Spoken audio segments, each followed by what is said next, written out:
અલ્પેશ અને મારું પોતાનું રિલેશન છેલ્લા 1.5 વર્ષથી હતું। આ વાતની જાણ મારા પરિવારને મેં કરેલી। એ છોકરો મારા ત્યાં 200 રૂપિયામાં બક્ષિસ મેળવવા આવતો હતો। એ છોકરા સાથે લગ્ન મારી છોડી કદાપી ના કરે। મારી છોકરી આવી હતી નહીં।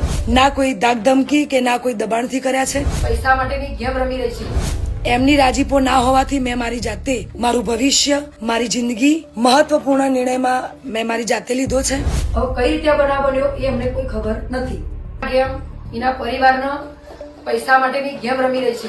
તો મારી દલિત સમાજ અને 18 આલમના અમારી વિનંતી છે કે ગમે તે કરીને મને આનો રસ્તો કાઢી આપો। હું મારી આ પર્સનલ વાતમાં ના કોઈ સમાજને કે ના કોઈ વડીલોને ગેરમાર્ગે દોરવા નથી માંગતી। અમે સિરથા ગામે ગયા હતા।